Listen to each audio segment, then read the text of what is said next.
नमामीशमीशान निर्वाणरूपं विभुं व्यापकं ब्रह्मवेदस्वरूपं निजं निर्गुणं निर्विकल्पं निरीहं चिदाकाशमोकाशवासं भजेऽहम्।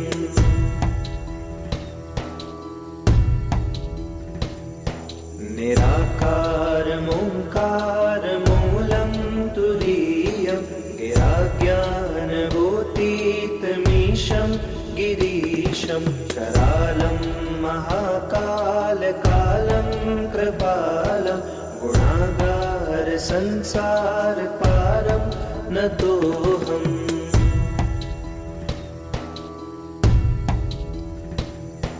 तुषाराद्रिसङ्काशगौरं गम्भीरं मनोभूतकोटिप्रभाश्रीशरीरं स्फुरन्मौलिकल्लोलिचारो गङ्गा लसद्भालबालेन्दुकण्ठे भुजङ्गा।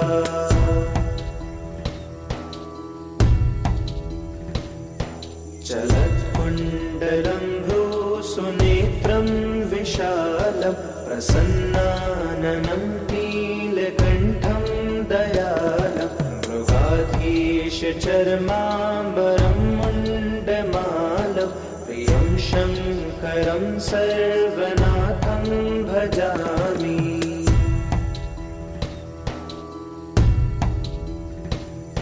प्रचण्डं प्रकृष्टं प्रगल्भं परेशम् अखण्डम् अजं भानुकोटिप्रकाशं त्रयशूलनिर्मूलनं शूलपाणि भजेऽहं भवानीपतिं भावगम्यम्।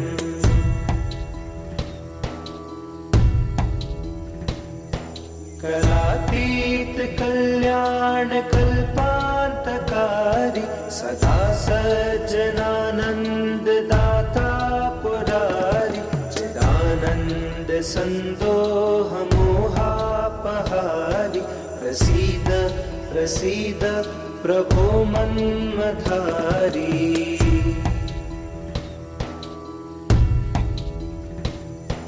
नयावद् उमानाथ पादारविन्दं भजन्तीह लोके परे वानराणां न तावत् सुखं शान्तिसन्तापनाशं प्रसीद प्रभो सर्वभूताधिवासम्।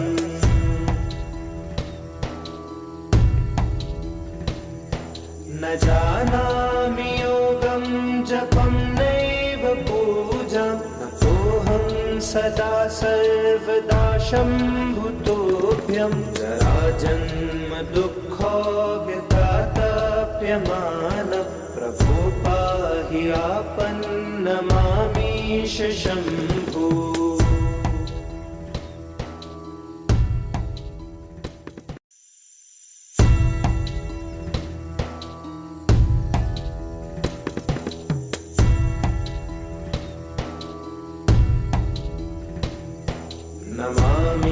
नमामीशमीशान निर्वाणरूपं विभुं व्यापकं ब्रह्मवेदस्वरूपं निजं निर्गुणं निर्विकल्पं निरीहं चिदाकाशमोकाशवासं भजेऽहम्।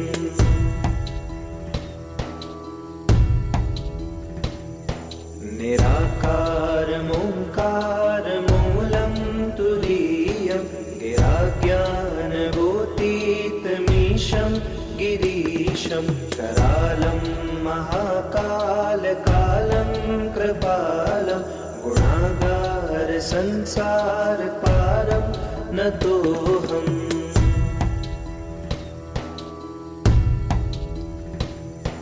तुषाराद्रिसङ्काशगौरं गम्भीरं मनोभूतकोटिप्रभाश्रीशरीरं स्फुरन्मौलिकल्लोलिचारो गङ्गा लसद्भालबालेन्दुकण्ठे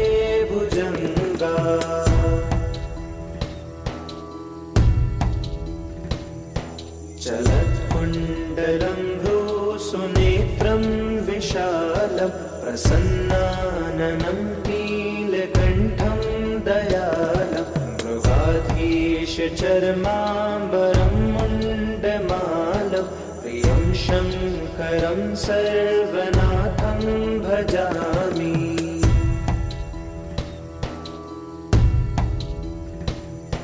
प्रचण्डं प्रकृष्टं प्रगल्भं परेशम् अखण्डम् अजं भानुकोटिप्रकाशं त्रयशूलनिर्मूलनं शूलपाणिं भजेऽहं भवानीपतिं भावगम्यम्।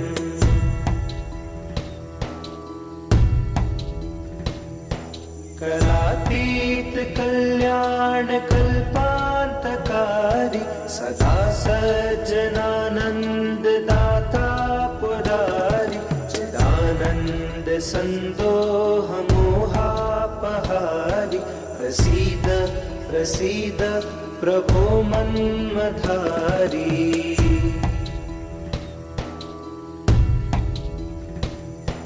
न यावद् उमानाथ पादारविन्दं भजन्तीह लोके परे वानराणां न तावत् सुखं शान्ति सन्तापनाशं प्रसीद प्रभो सर्वभूताधिवासम्।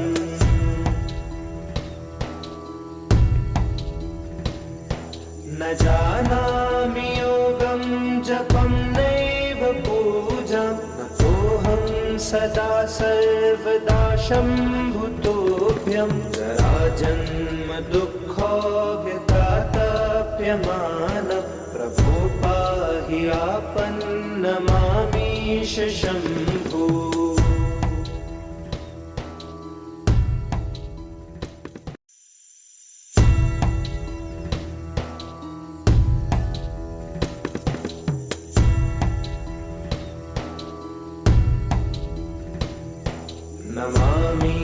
नमामीशमीशान निर्वाणरूपं विभुं व्यापकं ब्रह्मवेदस्वरूपं निजं निर्गुणं निर्विकल्पं निरीहं चिदाकाशमोकाशवासं भजेऽहम्।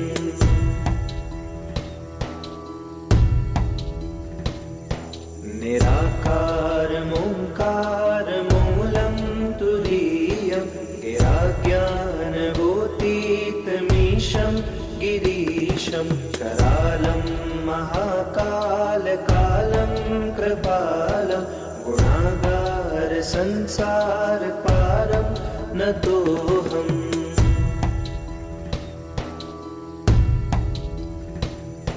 तुषाराद्रिसङ्काशगौरं गम्भीरं मनोभूतकोटिप्रभाश्रीशरीरं स्फुरन्मौलिकल्लोलिचारो गङ्गा लसद्भालबालेन्दुकण्ठे भुजङ्गा।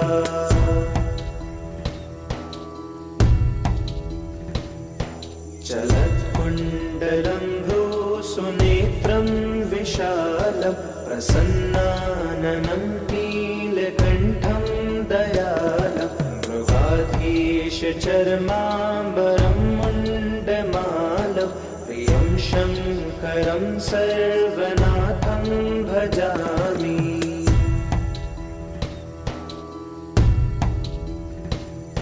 प्रचण्डं प्रकृष्टं प्रगल्भं परेशम् अखण्डम् अजं भानुकोटिप्रकाशं त्रयशूलनिर्मूलनं शूलपाणिं भजेऽहं भवानीपतिं भावगम्यम्।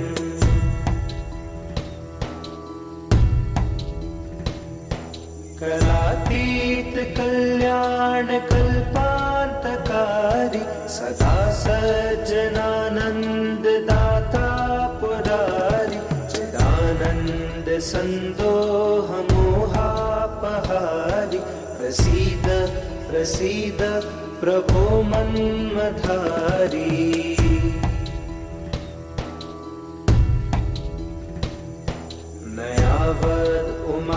उमानाथ पादारविन्दं भजन्ति लोके परे वानराणां न तावत् सुखं शान्ति सन्तापनाशं प्रसीद प्रभो सर्वभूताधिवासम्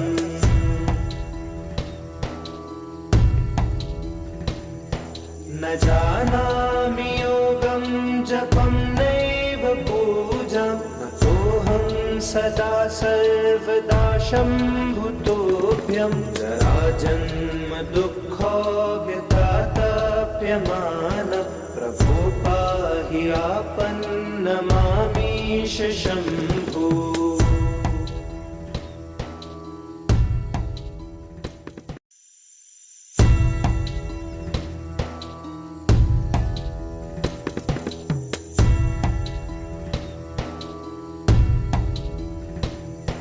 नमामीशमीशान निर्वाणरूपं विभुं व्यापकं ब्रह्मवेदस्वरूपं निजं निर्गुणं निर्विकल्पं निरीहं चिदाकाशमोकाशवासं भजेऽहम्।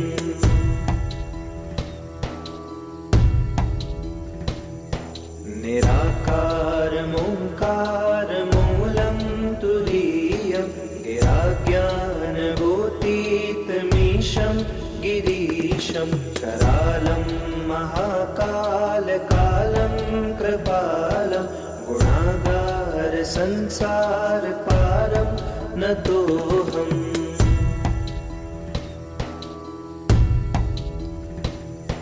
तुषाराद्रिसङ्काशगौरं गम्भीरं मनोभूतकोटिप्रभाश्रीशरीरं स्फुरन्मौलिकल्लोलिचारो गङ्गा लसद्भालबालेन्दुकण्ठे भुजङ्गा।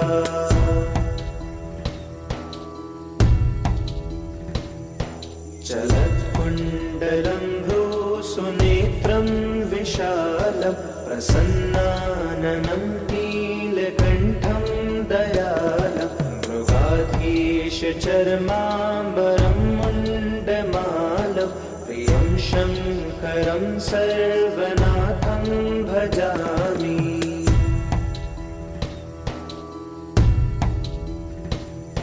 प्रचण्डं प्रकृष्टं प्रगल्भं परेशम् अखण्डम् अजं भानुकोटिप्रकाशं त्रयशूलनिर्मूलनं शूलपाणि भजेऽहं भवानीपतिं भावगम्यम्।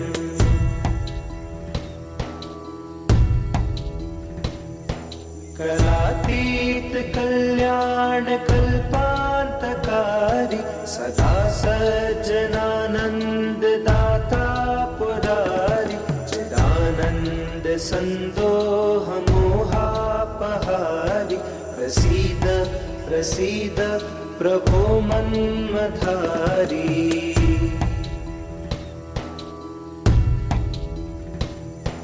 नयावद् उमानाथ पादारविन्दं भजन्ति लोके परे वानराणां न तावत् सुखं शान्ति सन्तापनाशं प्रसीद प्रभो सर्वभूताधिवासम्।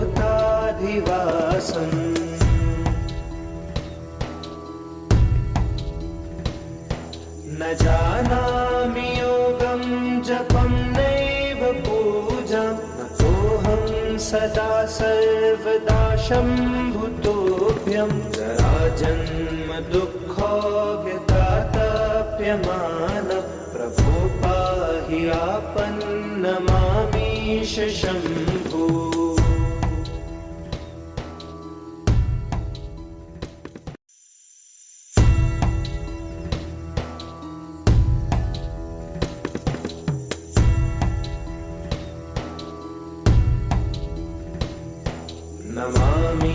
नमामीशमीशान निर्वाणरूपं विभुं व्यापकं ब्रह्मवेदस्वरूपं रूपं निजं निर्गुणं निर्विकल्पं निरीहं चिदाकाशमोकाशवासं भजेऽहम्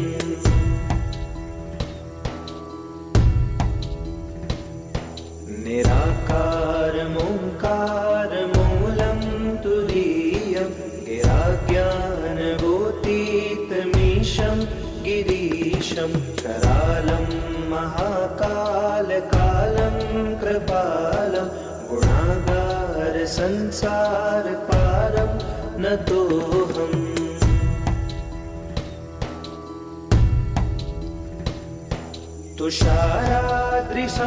तुषाराद्रिसङ्काशगौरं गम्भीरं मनोभूतकोटिप्रभाश्रीशरीरं स्फुरन्मौलिकल्लौलिचारो गङ्गा लसद्भालबालेन्दुकण्ठे भुजङ्गा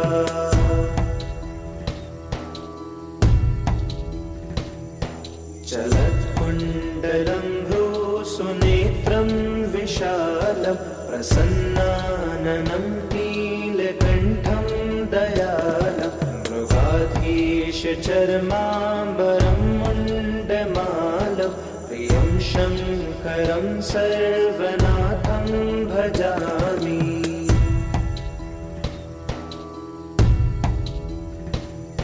प्रचण्डं प्रकृष्टं प्रगल्भं परेशम् अखण्डम् अजं भानुकोटिप्रकाशं त्रयशूलनिर्मूलनं शूलपाणि भजेऽहं भवानीपतिं भावगम्यम्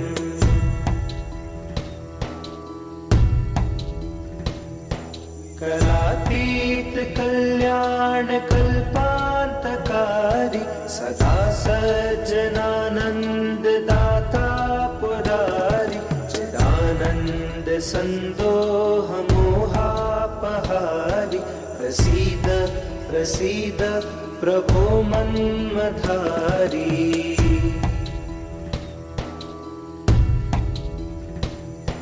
नयावद् उमानाथ पादारविन्दं भजन्तीह लोके परे वानराणां न तावत् सुखं शान्तिसन्तापनाशं प्रसीद प्रभो सर्वभूताधिवासम्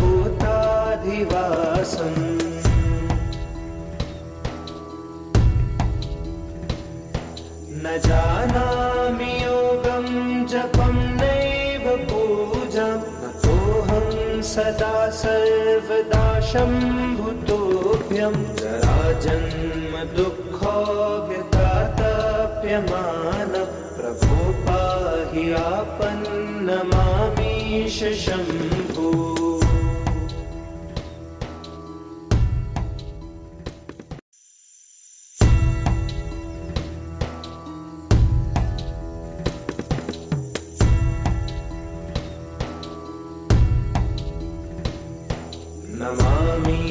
नमामीशमीशान निर्वाणरूपं विभुं व्यापकं ब्रह्मवेदस्वरूपं निजं निर्गुणं निर्विकल्पं निरीहं चिदाकाशमोकाशवासं भजेऽहम्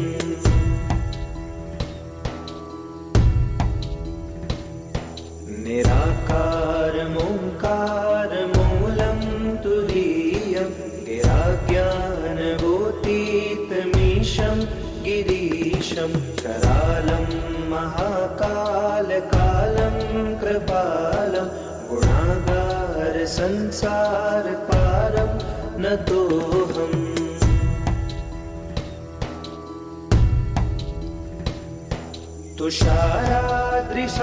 तुषाराद्रिसङ्काशगौरं गम्भीरं मनोभूतकोटिप्रभाश्रीशरीरं स्फुरन्मौलिकल्लौलिचारो गङ्गा लसद्भालबालेन्दुकण्ठे भुजङ्गा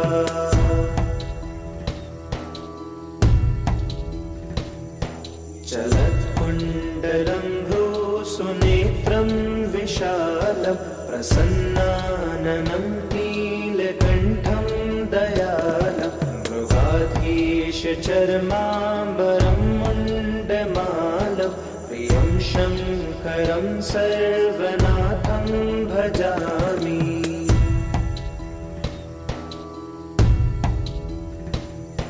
प्रचण्डं प्रकृष्टं प्रगल्भं परेशम् अखण्डम् अजं भानुकोटिप्रकाशं त्रयशूलनिर्मूलनं शूलपाणिं भजेऽहं भवानीपतिं भावगम्यम्।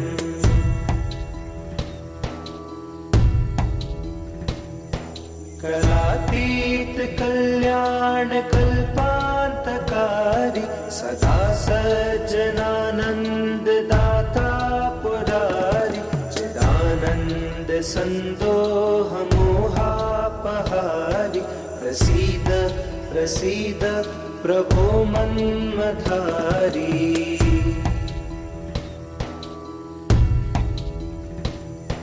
नयावद् उमानाथ पादारविन्दं भजन्तीह लोके परे वानराणां न तावत् सुखं शान्ति सन्तापनाशं प्रसीद प्रभो सर्वभूताधिवासम्।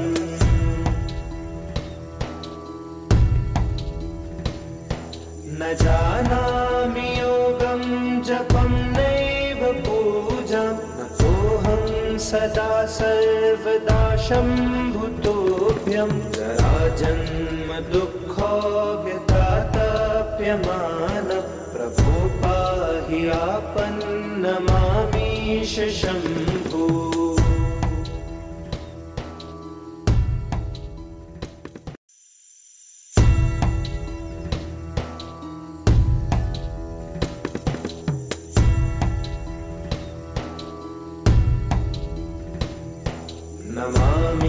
नमामीशमीशान निर्वाणरूपं विभुं व्यापकं ब्रह्मवेदस्वरूपं निजं निर्गुणं निर्विकल्पं निरीहं चिदाकाशमोकाशवासं भजेऽहम्।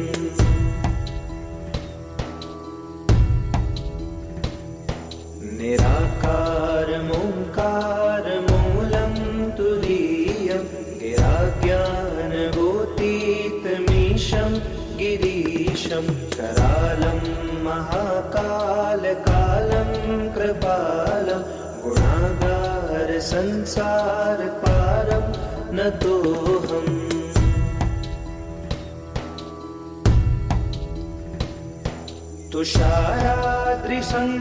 तुषाराद्रिसङ्काशगौरं गम्भीरं मनोभूतकोटिप्रभाश्रीशरीरं स्फुरन्मौलिकल्लोलिचारो गङ्गा लसद्भालबालेन्दुकण्ठे भुजङ्गा।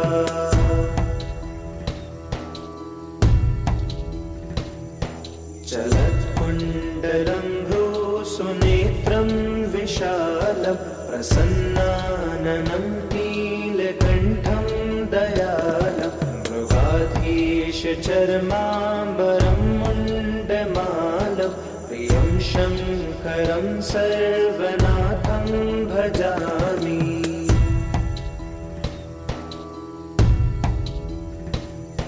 प्रचण्डं प्रकृष्टं प्रगल्भं परेशम् अखण्डम् अजं भानुकोटिप्रकाशं त्रयशूलनिर्मूलनं शूलपाणिं भजेऽहं भवानीपतिं भावगम्यम्।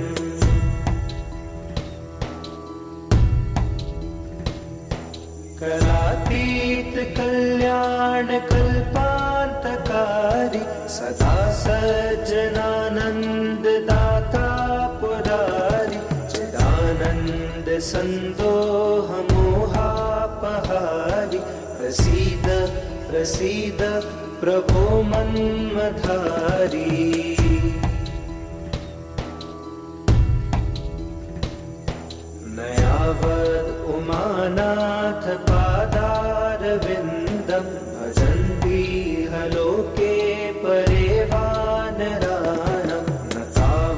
सुखं शान्ति सन्तापनाशं प्रसीद प्रभो सर्वभूताधिवासम्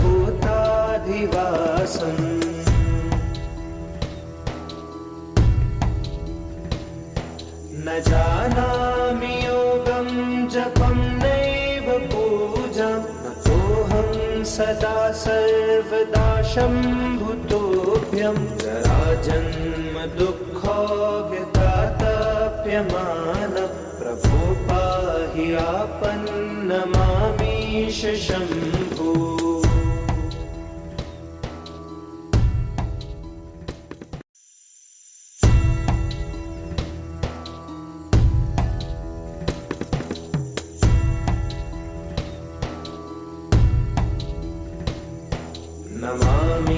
नमामीशमीशान निर्वाणरूपं विभुं व्यापकं ब्रह्मवेदस्वरूपं निजं निर्गुणं निर्विकल्पं निरीहं चिदाकाशमोकाशवासं भजेऽहम्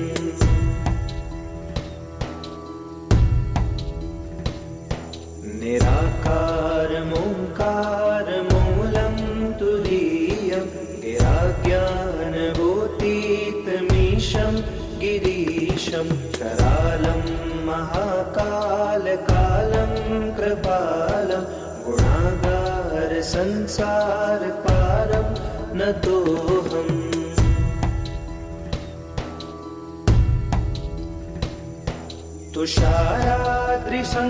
तुषाराद्रिसङ्काशगौरं गम्भीरं मनोभूतकोटिप्रभाश्रीशरीरं स्फुरन्मौलिकल्लोलिचारो गङ्गा लसद्भालबालेन्दुकण्ठे भुजङ्गा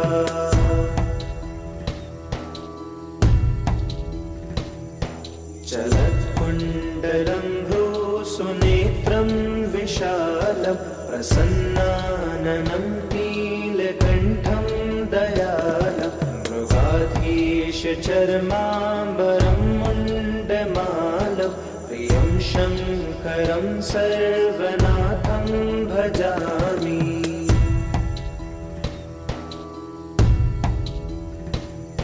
प्रचण्डं प्रकृष्टं प्रगल्भं परेशम् अखण्डम् अजं भानुकोटिप्रकाशं त्रयशूलनिर्मूलनं शूलपाणि भजेऽहं भवानीपतिं भावगम्यम्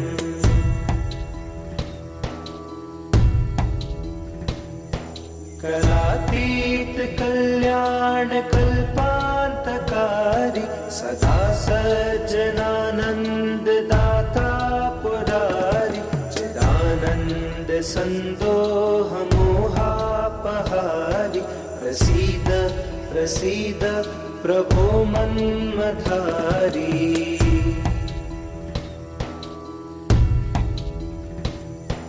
न यावद् उमानाथ पादारविन्दं भजन्तीह लोके परे वानराणां न तावत् सुखं शान्ति सन्तापनाशं प्रसीद प्रभो सर्वभूताधिवासम्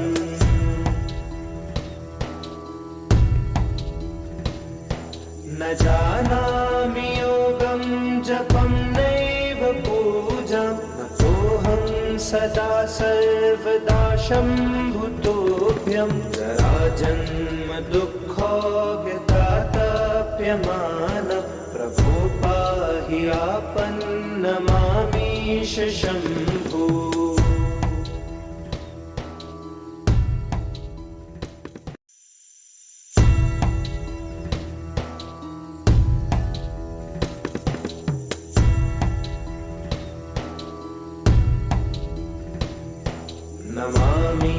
नमामीशमीशान निर्वाणरूपं विभुं व्यापकं ब्रह्मवेदस्वरूपं निजं निर्गुणं निर्विकल्पं निरीहं चिदाकाशमोकाशवासं मोकाशवासं भजेऽहम्।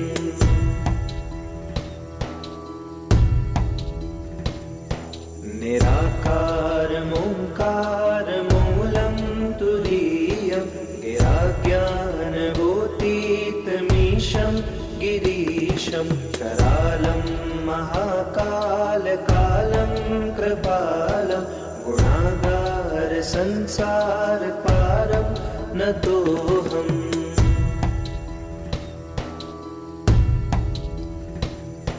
तुषाराद्रिसङ्काशगौरं गम्भीरं मनोभूतकोटिप्रभाश्रीशरीरं स्फुरन्मौलिकल्लोलिचारो गङ्गा लसद्भालबालेन्दुकण्ठे भुजङ्गा।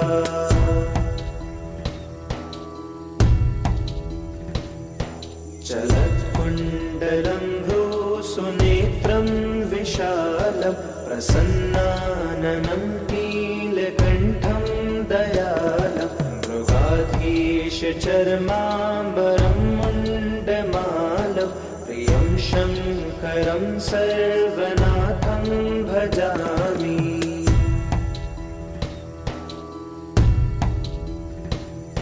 प्रचण्डं प्रकृष्टं प्रगल्भं परेशम् अखण्डम् अजं भानुकोटिप्रकाशं त्रयशूलनिर्मूलनं शूलपाणि भजेऽहं भवानीपतिं भावगम्यम्।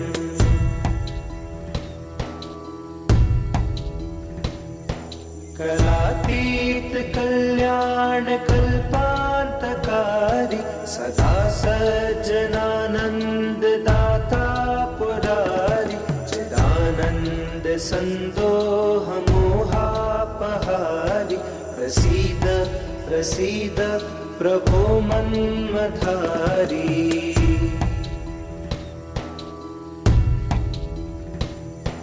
न यावद् उमानाथ पादारविन्दं भजन्तीह लोके परे वानराणां न तावत् सुखं शान्तिसन्तापनाशं प्रसीद प्रभो सर्वभूताधिवासम्।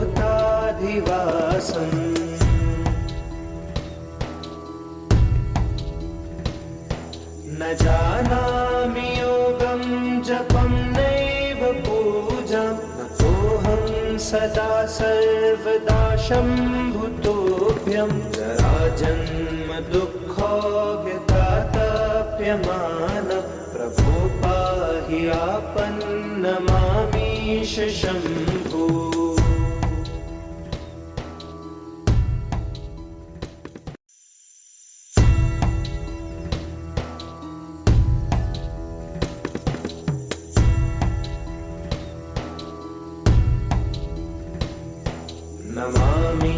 नमामीशमीशान निर्वाणरूपं विभुं व्यापकं ब्रह्मवेदस्वरूपं निजं निर्गुणं निर्विकल्पं निरीहं चिदाकाशमोकाशवासं भजेऽहम्।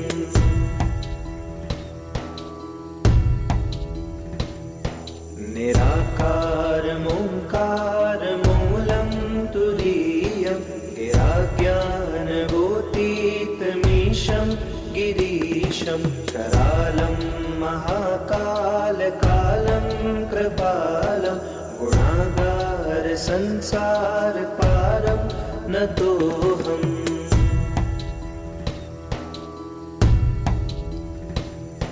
तुषाराद्रिसङ्काशगौरं गम्भीरं मनोभूतकोटिप्रभाश्रीशरीरं स्फुरन्मौलिकल्लोलिचारो गङ्गा लसद्भालबालेन्दुकण्ठे भुजङ्गा।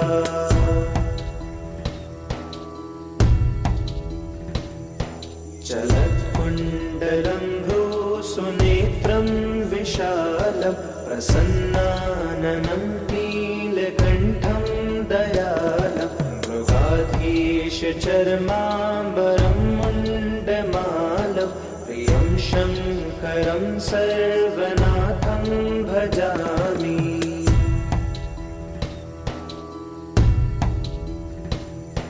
प्रचण्डं प्रकृष्टं प्रगल्भं परेशम् अखण्डम् अजं भानुकोटिप्रकाशं त्रयशूलनिर्मूलनं शूलपाणि भजेऽहं भवानीपतिं भावगम्यम्।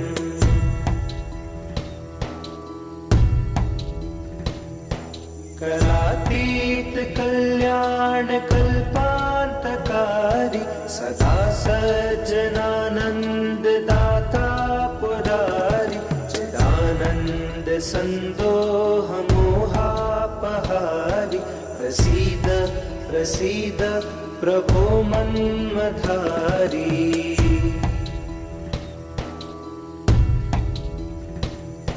नयावद् उमानाथ पादारविन्दं भजन्ति लोके परे वानराणां न तावत् सुखं शान्ति सन्तापनाशं प्रसीद प्रभो सर्वभूताधिवासम्।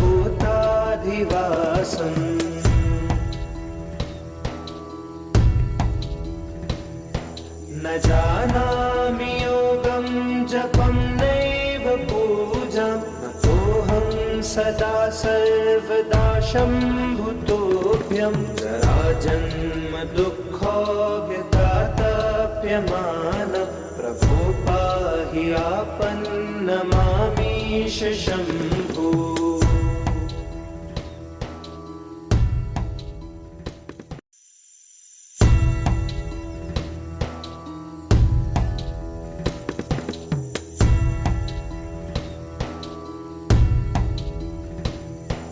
नमामीशमीशान निर्वाणरूपं विभुं व्यापकं ब्रह्मवेदस्वरूपं निजं निर्गुणं निर्विकल्पं निरीहं चिदाकाशमोकाशवासं भजेऽहम्।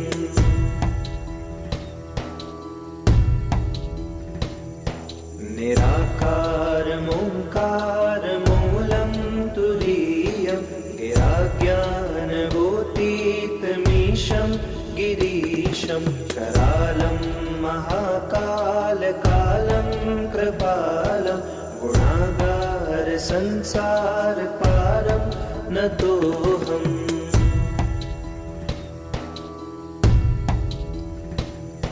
तुषाराद्रिसङ्काशगौरं गम्भीरं मनोभूतकोटिप्रभाश्रीशरीरं स्फुरन्मौलिकल्लोलिनिचारो गङ्गा लसद्भालबालेन्दुकण्ठे भुजङ्गा।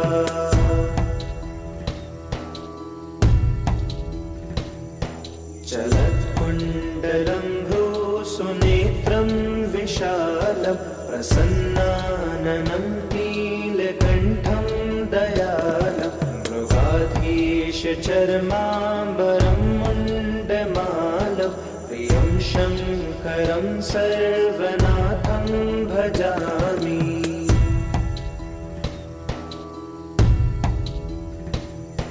प्रचण्डं प्रकृष्टं प्रगल्भं परेशम् अखण्डम् अजं भानुकोटिप्रकाशं त्रयशूलनिर्मूलनं शूलपाणि भजेऽहं भवानीपतिं भावगम्यम्।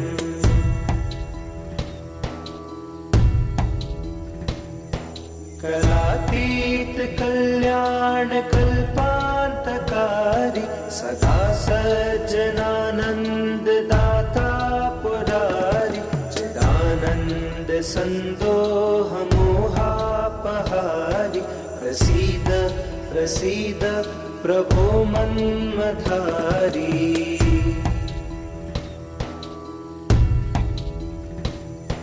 नयावद् उमानाथ पादार पादारविन्दं भजन्ति लोके परे वानराणां न तावत् सुखं शान्ति सन्तापनाशं प्रसीद प्रभो सर्वभूताधिवासम्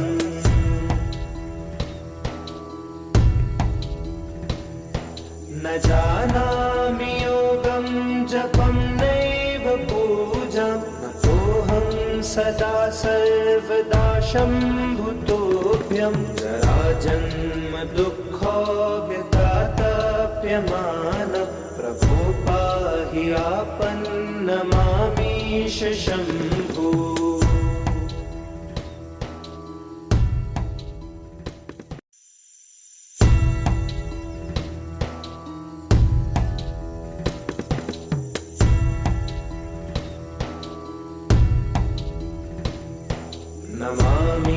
नमामीशमीशान निर्वाणरूपं विभुं व्यापकं ब्रह्मवेदस्वरूपं निजं निर्गुणं निर्विकल्पं निरीहं चिदाकाशमोकाशवासं भजेऽहम्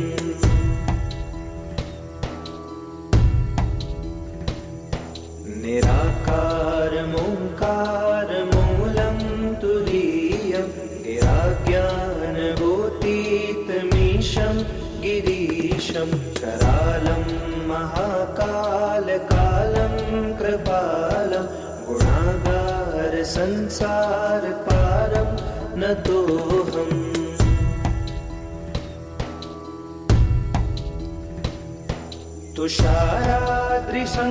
तुषाराद्रिसङ्काशघोरं गम्भीरं मनोभूतकोटिप्रभाश्रीशरीरं स्फुरन्मौलिकल्लोलिचारो गङ्गा लसद्भालबालेन्दुकण्ठे भुजङ्गा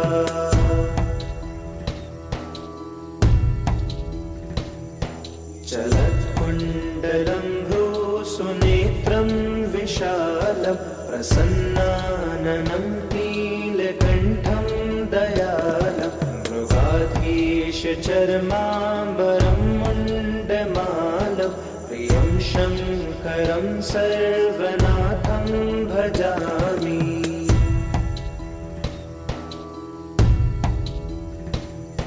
प्रचण्डं प्रकृष्टं प्रगल्भं परेशम् अखण्डम् अजं भानुकोटिप्रकाशं त्रयशूलनिर्मूलनं शूलपाणि भजेऽहं भवानीपतिं भावगम्यम्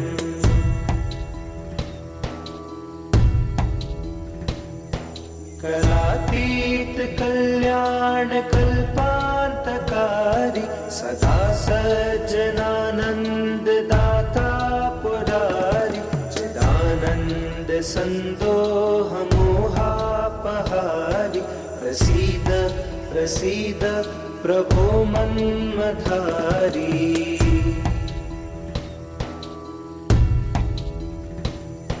नयावद् उमानाथ पादारविन्दं भजन्ति लोके परे वानराणां न तावत् सुखं शान्ति सन्तापनाशं प्रसीद प्रभो सर्वभूताधिवासम्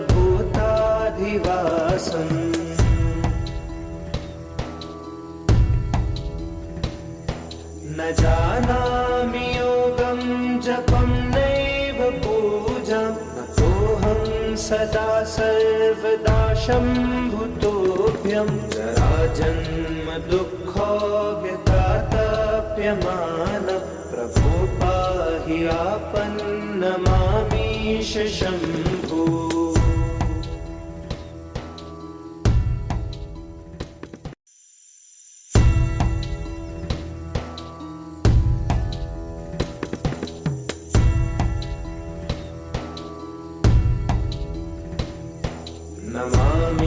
नमामीशमीशान निर्वाणरूपं विभुं व्यापकं ब्रह्मवेदस्वरूपं निजं निर्गुणं निर्विकल्पं निरीहं चिदाकाशमोकाशवासं भजेऽहम्।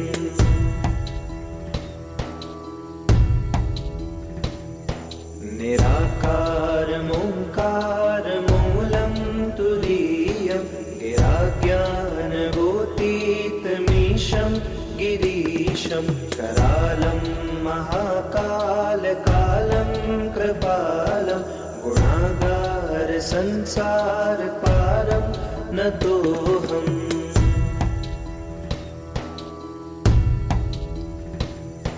तुषाराद्रिसङ्काशगौरं गम्भीरं मनोभूतकोटिप्रभाश्रीशरीरं स्फुरन्मौलिकल्लोलिचारो गङ्गा लसद्भालबालेन्दुकण्ठे भुजङ्गा।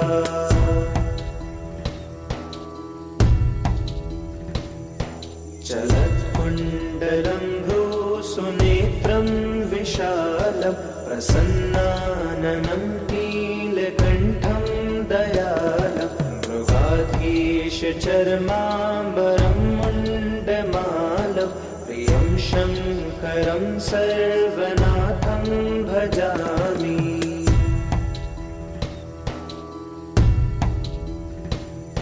प्रचण्डं प्रकृष्टं प्रगल्भं परेशम् अखण्डम् अजं भानुकोटिप्रकाशं त्रयशूलनिर्मूलनं शूलपाणि भजेऽहं भवानीपतिं भावगम्यम्।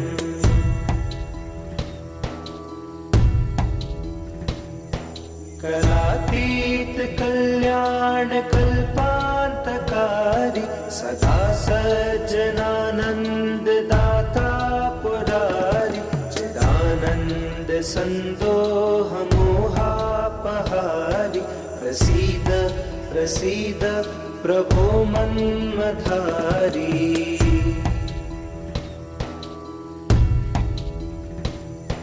न यावद् उमानाथ पादारविन्दं भजन्तीह लोके परे वानराणां न तावत् सुखं शान्तिसन्तापनाशं प्रसीद प्रभो सर्वभूताधिवासम्।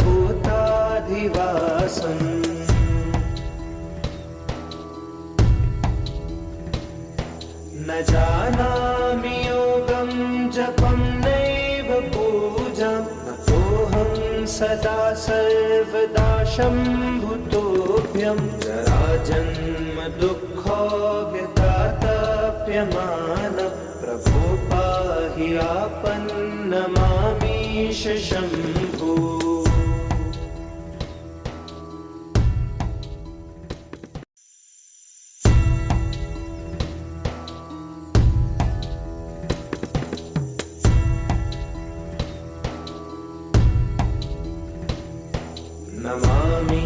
नमामीशमीशान निर्वाणरूपं विभुं व्यापकं ब्रह्मवेदस्वरूपं निजं निर्गुणं निर्विकल्पं निरीहं चिदाकाशमोकाशवासं भजेऽहम्।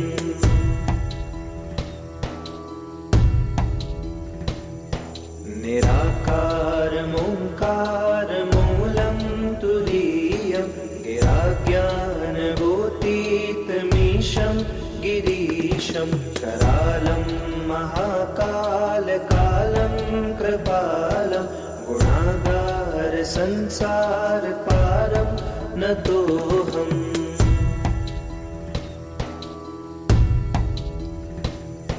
तुषाराद्रिसङ्काशगौरं गम्भीरं मनोभूतकोटिप्रभाश्रीशरीरं स्फुरन्मौलिकल्लोलिचारो गङ्गा लसद्भालबालेन्दुकण्ठे भुजङ्गा।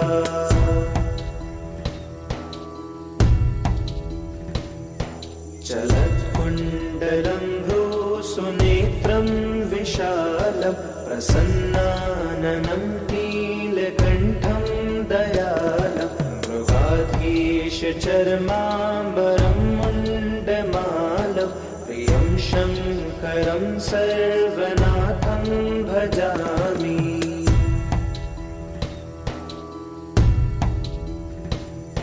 प्रचण्डं प्रकृष्टं प्रगल्भं परेशम् अखण्डम् अजं भानुकोटिप्रकाशं त्रयशूलनिर्मूलनं शूलपाणिं भजेऽहं भवानीपतिं भावगम्यम्।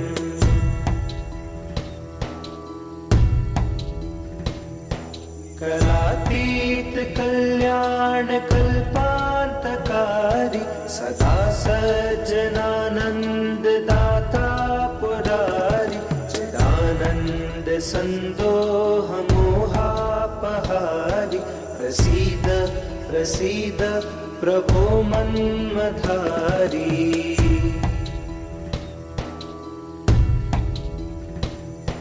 नयावद् उमानाथ पादारविन्दं भजन्ति लोके परे वानराणां न तावत् सुखं शान्ति सन्तापनाशं प्रसीद प्रभो सर्वभूताधिवासम्।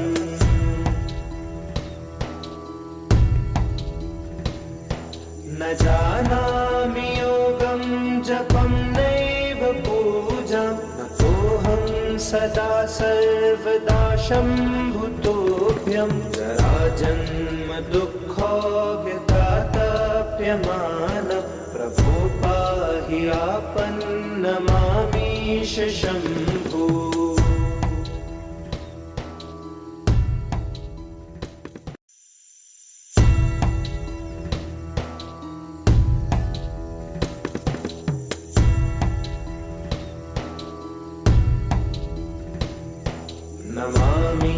नमामीशमीशान निर्वाणरूपं विभुं व्यापकं ब्रह्मवेदस्वरूपं निजं निर्गुणं निर्विकल्पं निरीहं चिदाकाशमोकाशवासं भजेऽहम्।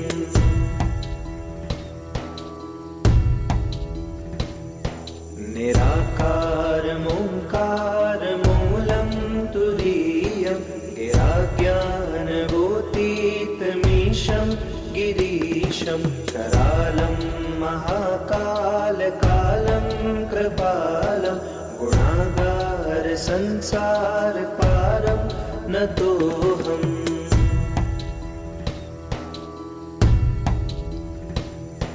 तुषाराद्रिसङ्काशगौरं गम्भीरं मनोभूतकोटिप्रभाश्रीशरीरं स्फुरन्मौलिकल्लोलिचारो गङ्गा लसद्भालबालेन्दुकण्ठे भुजङ्गा।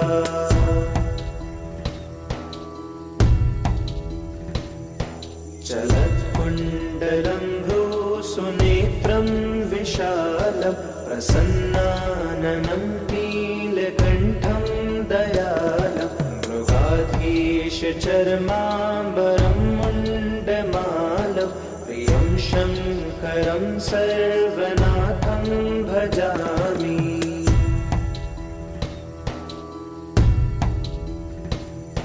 प्रचण्डं प्रकृष्टं प्रगल्भं परेशम् अखण्डम् अजं भानुकोटिप्रकाशं त्रयशूलनिर्मूलनं शूलपाणिं भजेऽहं भवानीपतिं भावगम्यम्।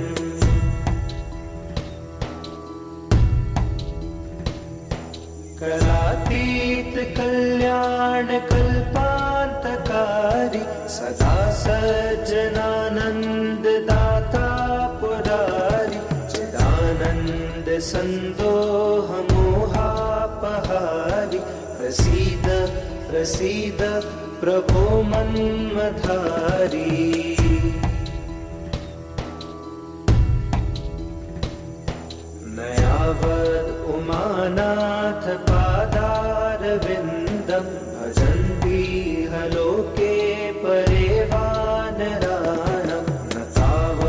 सुखं शान्ति सन्तापनाशं प्रसीद प्रभो सर्वभूताधिवासम्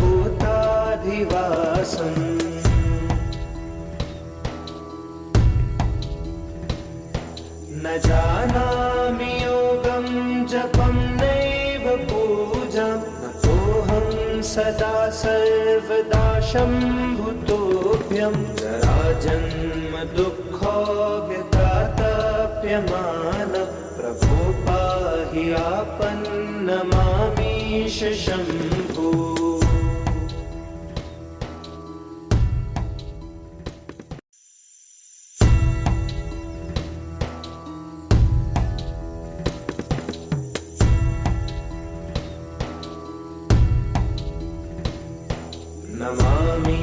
नमामीशमीशान निर्वाणरूपं विभुं व्यापकं ब्रह्मवेदस्वरूपं निजं निर्गुणं निर्विकल्पं निरीहं चिदाकाशमोकाशवासं भजेऽहम्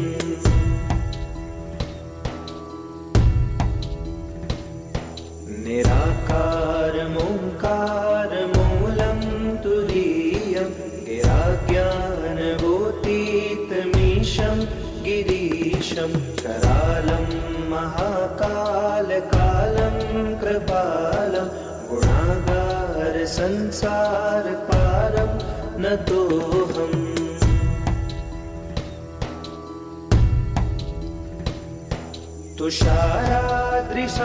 तुषाराद्रिसङ्काशगौरं गम्भीरं मनोभूतकोटिप्रभाश्रीशरीरं स्फुरन्मौलिकल्लोलिचारो गङ्गा लसद्भालबालेन्दुकण्ठे भुजङ्गा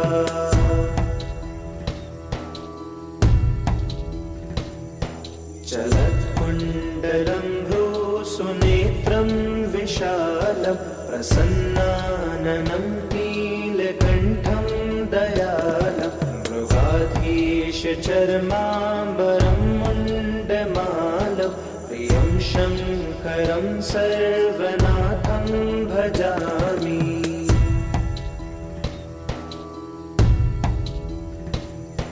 प्रचण्डं प्रकृष्टं प्रगल्भं परेशम् अखण्डम् अजं भानुकोटिप्रकाशं त्रयशूलनिर्मूलनं शूलपाणि भजेऽहं भवानीपतिं भावगम्यम्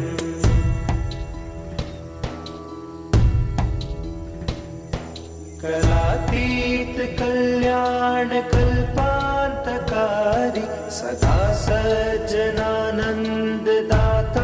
पुरारि चिदानन्दसन्दोहमोहापहारि प्रसीद प्रसीद प्रभो मन्मथारी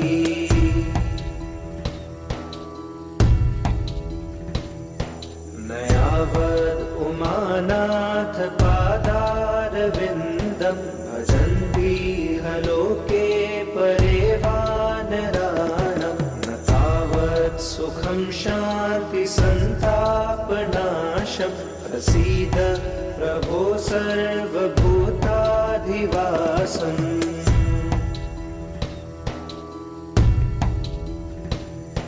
न जानामि योगं जपं नैव पूजां नतोऽहं सदा सर्वदा शम्भुतोऽभ्यं जराजन्म दुःखोऽव्यतातप्यमान प्रभो पाहि आपन्नमामीश शम्भो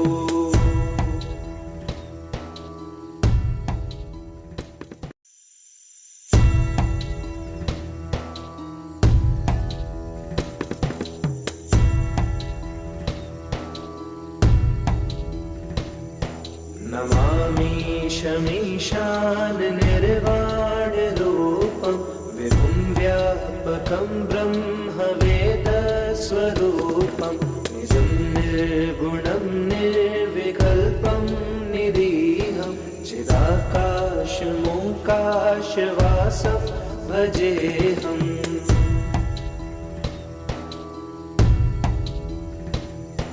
निराकारमोङ्कारमूलं तुरीयं गिराज्ञानगोतीतमीशं गिरीशं करालं महाकालकालं कृपालं गुणागारसंसारपारं नतोऽहम्।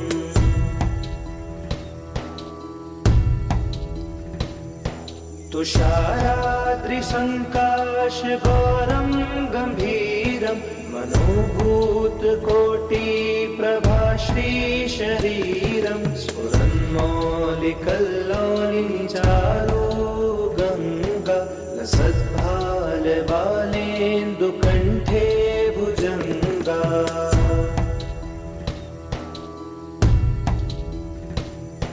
चलत्कुण्डलं सुनेत्रं विशालं प्रसन्नाननं नीलकण्ठं दयालं मृगाधीशचर्माम्बरं मुण्डमालं प्रियं शङ्करं सर्वनाथं भजामि।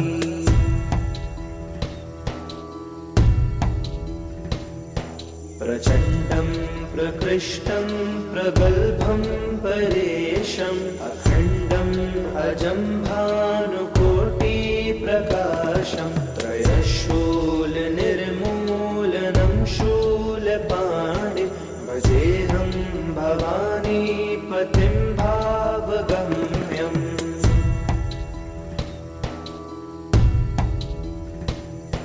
करातीतकल्याणकल्पान्तकारी सदा सज्जनानन्ददाता पुरारि चिदानन्दसन्दोहमोहापहारि प्रसीद प्रसीद प्रभो मन्मथारी।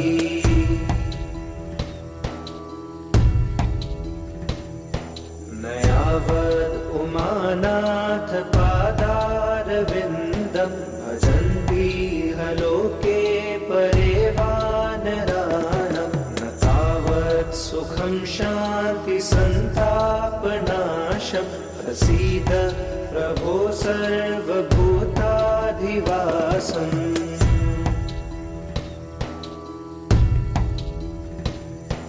न जानामि योगं जपं नैव पूजां नतोऽहं सदा सर्वदा शम्भुतोऽभ्यं जराजन्म दुःखोऽव्यतातप्यमानं प्रभो पाहि आपन्नमामीश शम्भो।